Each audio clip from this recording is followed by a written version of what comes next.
I got a new upgrade to the truck, guys. I put in one of these amp research override switches for my steps because I've suffered some pretty good dings on my paint while traveling down gravel roads, going a little bit off-road and a little bit of going to hunt camp.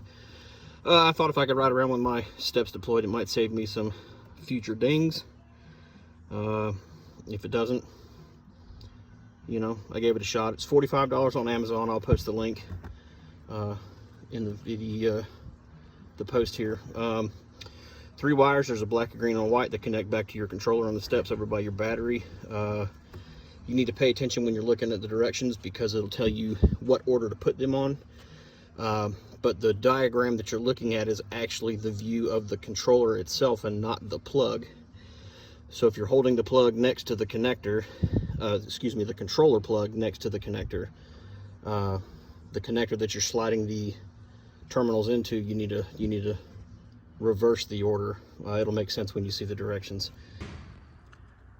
So here's the diagram, and again, this is the view from the controller itself. So the plug that plugs into these ports, again, when you put your wires in each port, they need to go in the reverse order. So if you're holding the plug next to it, it would be green, black, white, and then when you plug it back in, they'll be in the correct position.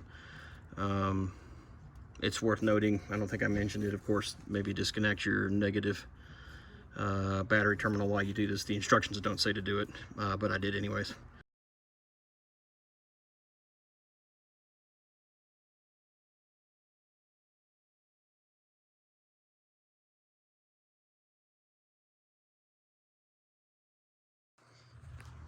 Let me try to give you a view of this controller. So this is the controller as it sits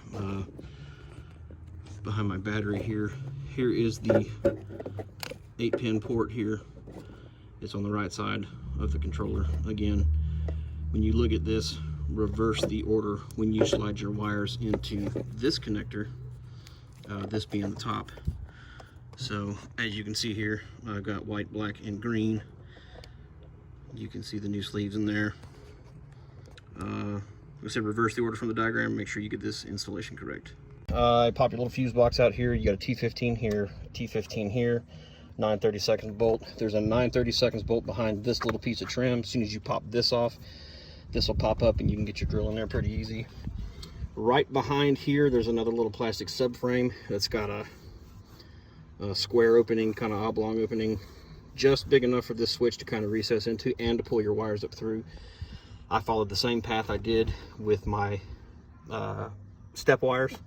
Brought them up underneath the floorboard here. I've got all 3 wires tucked back around here, of course, coming back up. But it's pretty cool. Right now it's in the neutral or normal operation position. If I push up, steps go up, put it back to neutral or normal, steps come back down, push it to the down location. I just heard the passenger side lower, close the door here. The step should stay down. It did. Open the door back up, switch it to the middle, neutral, or normal operation. I just heard that step go up on the passenger side. Close the door. Step goes back up.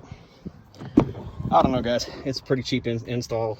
Like I said, it's $45 for the switch, $47, something like that.